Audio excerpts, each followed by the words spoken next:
en Japón puede traer radiación a Chile? Yo le voy a dar la respuesta en un instante, pero ¿qué dice usted? No, si vi la entrevista, Mauricio, es muy interesante. Yo pienso que va a depender, obviamente, de la cantidad de radiación que se produzca, de los vientos que existan, cómo se traslada esto por la atmósfera, porque desgraciadamente, cuando hay un accidente nuclear en un lugar de la Tierra, esto afecta a todo el planeta. O sea, igual llega, lo que nos decía él, que igual llega, pero en efectos que no son dañinos para el ser humano. Probablemente en dosis mucho más bajas. Ojalá que esto se pueda medir. Esto se puede medir, hay máquinas que miden, y yo dije que hay unidades que se llaman unidades Sievert. Así como se mide la temperatura en un ser humano, se puede medir también esto en unidades Sievert. Uno recibe al año 3 milisievert. El primer día en esta planta había 400 milisievert. Sobre 100 milisievert ya el ser humano tiene cáncer. Está en peligro. Sí, además que, doctor, entiendo que estas son leucemias, problemas a la tiroides, que pueden hacerse presentes muchos años después. Así es, fue el caso de Chernobyl. 10 años después, 12 años después, aparecieron algunas tumores, algunas leucemias, algunos cánceres. En el caso de la tiroides, el efecto puede ser instantáneo, porque estas plantas emiten yodo radioactivo, emiten cesio radioactivo, y el yodo radioactivo se va inmediatamente a la tiroides y produce un daño agudo, obviamente, y después puede desarrollar también un cáncer en la tiroides. Volviendo un poco al tema de que en el caso, Dios no lo quiera así, que vuelvan y estos vientos tiren un poco hacia Chile o hacia el resto del mundo, porque al parecer la radioactividad queda permanente en una forma global y en todo el mundo. Eso nos va vamos a vernos afectados nosotros, por ejemplo, las personas que vivimos acá en Sudamérica o en América del Norte, que estamos bastante más lejanos de lo que están, por ejemplo, en Tailandia e Indonesia, que están muy preocupados por la ola radioactiva que les puede llegar a ellos. Eso va a depender, Carola, de la cantidad, de la concentración por un lado, que llegue aquí, por eso hay que estar midiendo eso, y se puede medir, y del tiempo que persista la concentración en contacto con los seres humanos. Es igual que cuando tú estás en contacto con un virus o con una bacteria, depende de la cantidad de bacterias y del tiempo que tú estás en contacto. Aquí pasa lo mismo, con todos los tóxicos la relación es similar, concentración y tiempo. Si la concentración es muy baja y el tiempo es muy corto, no hay problema. Si la concentración es muy alta y el tiempo de contacto es muy largo, el problema vamos a tenerlo. Varias personas que me preguntan acá, decimos, claro, la radiación puede llegar a través del aire. Sí. Pero así como llegó la ola del maremoto, donde me dicen algunas personas, ¿puede llegar a través del agua? ¿Puede llegar a través de la migración de peces? A través de la lluvia, obviamente que es muy peligroso. Si hay gran cantidad de radiación en la atmósfera y nos llegara una cantidad importante y en ese momento llueve, eso aumenta la contaminación. El hecho que caiga el agua sobre la piel de las personas, o caiga el agua sobre las verduras, o incluso sobre las fuentes de agua potable, obviamente que aumenta la contaminación gravemente. ¿Aviones que vengan de Japón, pasajeros que vengan de Japón? No, no es contagioso. Hay algunos tratamientos con radionúcleos que, por ejemplo, en el caso de la tiroides, justamente, que la mamá no puede tener contacto con el niño por algunas horas, 48 horas, pero en este caso, esta enfermedad, por llamarlo así, o este contagio con sustancias ionizantes, no es contagioso. Las mujeres que están expuestas a estos radionúcleos, como a esta radiación nuclear, ¿pueden tener después hijos? Mauricio me recordaba que justamente el aparato genital o las gónadas masculinas y femeninas, o sea, los ovarios y los testículos, son muy sensibles a este tipo de radiación. Por lo tanto, eso tiene que ser evaluado. Si la cantidad es muy importante, podrían tener un daño en el ovario y podrían perder la fertilidad y la posibilidad de tener hijos, desgraciadamente. Pero eso se produce a dosis muy altas. Ahora, doctor, algo que nos ha llamado la atención, y hay gente que escribe de uno y otro lado. Por una parte, las autoridades japonesas, algunos científicos, minimizan el daño, dicen que esto no es tan terrible como se está presentando. Pero por otro lado, autoridades tan calificadas como las japonesas, en el caso de Francia, dicen no, que esto tiene caracteres apocalípticos. Usted tiene ahí un informe de la Organización Mundial de la Salud que dice que la Organización Mundial de la Salud ha sido bastante prudente, y les recomiendo esa página que es www.who.org, por ejemplo, y ahí pueden sacar mucha información.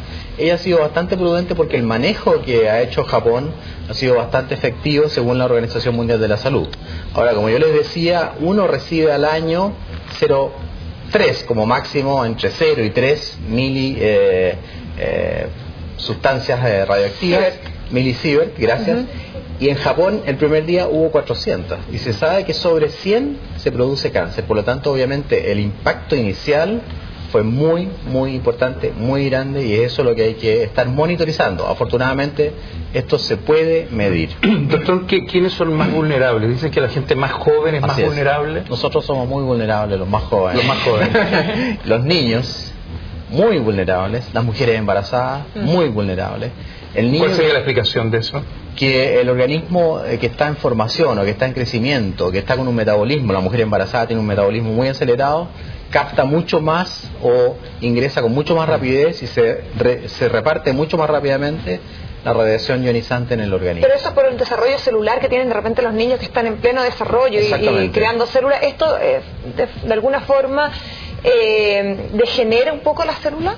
Puede generar la célula, puede producir tumores, puede producir leucemia. Hay que recordar que el niño respira mucho más rápido que nosotros, claro. Le late el corazón mucho más rápido que nosotros, vive en un ambiente mucho más bajo y por lo tanto más contaminado.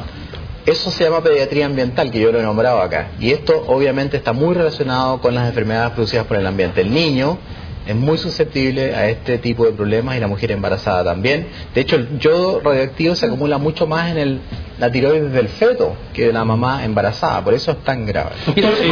Pato, perdón. Alejandra Zúñiga pregunta: ¿la radiación llega a través de las vías climáticas? ¿Las aguas marinas llegarán contaminadas a nuestro país? La radiación puede ingresar al organismo por la vía aérea, es decir, por el aire, como dice la pregunta, puede ingresar por el agua potable, puede ingresar por la piel, puede ingresar por los alimentos. Es por eso que China, Tailandia, los países que tú nombrabas, están controlando todos los alimentos producidos en Japón.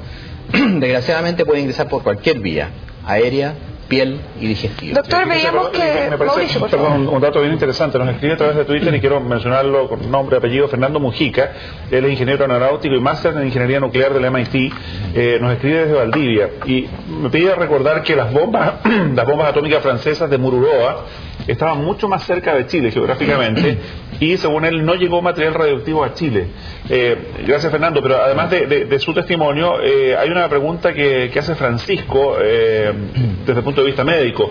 Él pregunta si hay algún sistema de prevención o tratamiento para prevenir la radiación. Estaba dentro de las preguntas. Obviamente lo más importante, una de las cosas importantes que ha aconsejado el gobierno japonés es que los pacientes que vivan entre 20 y 30 kilómetros cerca de la planta se encierran en las casas, no usen aire acondicionado, no usen ventilación, incluso sequen la ropa dentro de la casa, porque obviamente esto entra por el aire. Esa es una medida muy importante. La otra medida: la gente que ha estado expuesta tiene que recibir pastillas de yodo, yoduro de potasio, porque el yodo, al ingresar al organismo, el yodo radioactivo me refiero, daña la tiroides. Pero si tú tomas yodo no radioactivo, yoduro de potasio, ese yodo bueno, entre comillas, desplaza al yodo radioactivo y evita entonces que el yodo radioactivo dañe la tiroides, le produzca un hipotiroidismo o le produzca un cáncer a largo plazo. Por lo tanto, otra de las medidas muy importantes es tomar yodo cuando ocurren este tipo de accidentes. Ahí llama la atención, perdón, Carola, hay 5 personas, corrígeme Mauricio, que están trabajando en la planta. 50 personas, perdón, y los van cambiando según turnos de, me imagino que para no exponerlos a tanta radiación. ¿Cómo puede ser posible que haya gente que esté ahí compartiendo tan expuesta, aunque estén con trajes y todo? Varios medios de prensa han llamado a esta gente los héroes, obviamente, de este problema. Son realmente héroes. ¿Están sacrificando su vida, doctor? Yo creo que están corriendo peligro, pero normalmente ellos utilizan equipos especiales, y muy especiales, y muy protegidos. Y además lo que dices tú es muy importante: van cambiando cada ciertas horas. Porque, como yo les decía, el daño se produce por la concentración y por el tiempo, no solamente la concentración. Por lo tanto, cada cierto tiempo tienen que ir cambiando de trabajo, saliendo a tomar aire, a ventilarse. Pasó en Chernobyl, Felipe, que eran 600.000 los liquidadores, que ahora supuestamente estos 50 de los 800 trabajadores que tenía la planta de Fukushima quedaron a cargo. En Chernobyl, lo que dice la historia, de los 600.000 que quedaron como liquidadores, 25.000 murieron. Claro. Por la radiación y la exposición. Esas personas realmente son héroes. Son héroes, son realmente héroes. De quedar muy enfermo o perder su vida. Lo que dice Carola es re importante. 600.000 personas en Chernobyl trataron de mitigar el problema. Visitaron gente, trataron de limpiar, De esas 600.000 murieron 25.000 personas, imagínate, solamente por sacrificarse para tratar de ayudar a otras personas. Y además murieron 9.000 en el accidente inmediato. O sea, murieron más de 24.000 personas. Si no es contagioso, doctor, ¿por qué la gente que está tratando a una persona que, comillas, estaría irradiada o infectada, se protegen tanto? Ellos se protegen porque la persona que está haciendo, que está llegando en ese momento a ser tratado, a ser medida, puede estar en un ambiente contaminado, o sea, ellos se están protegiendo del ambiente. Puede venir con una radiación en el cuerpo, pueden venir que incluso con la ropa, exactamente, eso sí. De hecho, se aconseja que la persona tiene que cambiarse de ropa y tiene que bañarse. Eso es cuando la absorción o el contacto se produce a nivel de la piel.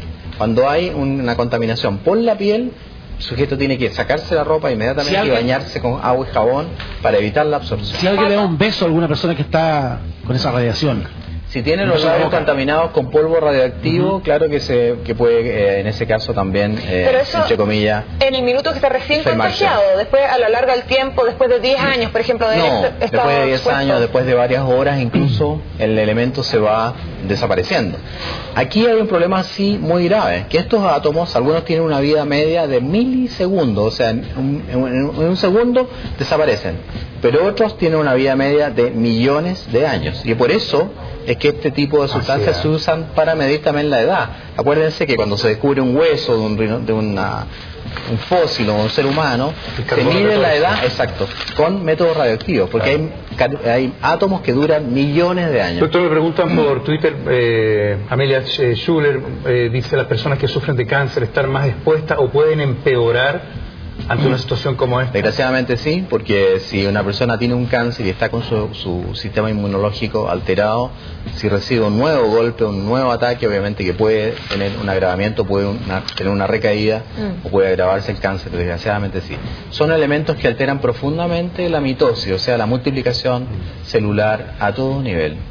Doctor, enfermedades. Usted nos comentaba, enfermedades, problemas a la tiroide, cánceres a la tiroide, cáncer a los huesos, leucemias. ¿Qué otro tipo de enfermedades estamos expuestos en cuanto a problemas oculares? Está descrito que esta radiación puede producir cataratas, puede producir ceguera, puede producir quemaduras en la piel. Hoy día en la ¿Cáncer mañana, en la piel también? Cáncer en la piel también. Veíamos el caso de un doctor, don Julio Montt, muy querido por mí, que tuvo un problema grave con radiación y perdió 3 dedos por ese motivo.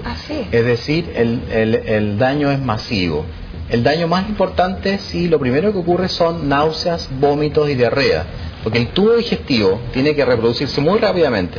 Por lo tanto, las células que están en reproducción rápida son las primeras que se afectan. El paciente tiene rápidamente pérdida de la vellosidad intestinal con vómitos, diarrea, y puede adquirir obviamente una infección bacteriana también rápidamente.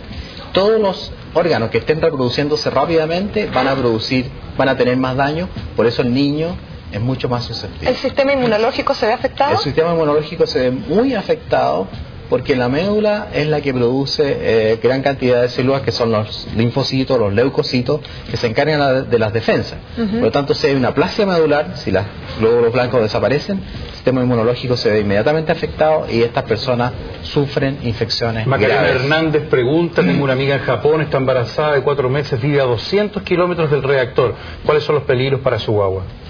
Si está en una zona de alta concentración, me imagino que ya los médicos japoneses la tienen que tener en control. Debería estar tomando yodo probablemente, si está en una zona de alta concentración, y monitorizar al niño. Depende también de la edad del embarazo, Felipe. Es mucho más grave cuando tiene muy pocas semanas, y es menos grave cuando el niño ya está muy grande dentro del útero, cuando tiene 38 o 39 Eso comentaba, semanas. Mauricio, lo comentábamos más temprano.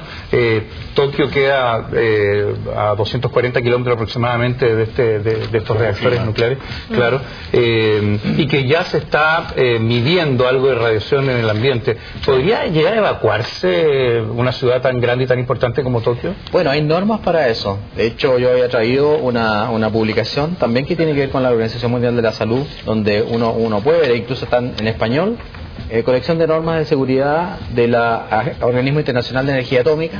Todo está en español y ahí hay normas, qué es lo que hay que hacer en tal caso, qué es lo que hay que hacer en tal caso, cuando las concentraciones superan tal nivel. Obviamente que dependiendo de la concentración de radiación, a lo mejor hay que evacuar o hay que tomar medidas. Bueno, y está la discusión, para algunos también la polémica, de si es o no conveniente instalar centrales generadoras nucleares en nuestro país. En un país que además que ya sabemos que es tremendamente sísmico del mundo. Como médico, ¿qué opina al respecto? Nosotros con el Colegio de Ingenieros de Chile y con el Colegio de Periodistas incluso hicimos una publicación hace 4 años atrás donde preconizábamos que era muy útil obviamente desarrollar más las energías alternativas no contaminantes como la energía eólica, la energía solar, la energía mareomotriz. Sí. Y obviamente hay que trabajar en eso. Son energías muy caras y no logran suplir todo el consumo. Yo creo que es una discusión país. Yo no puedo opinar en ese sentido. Creo que hay que buscar la mejor fórmula para obtener energía barata y que permita el desarrollo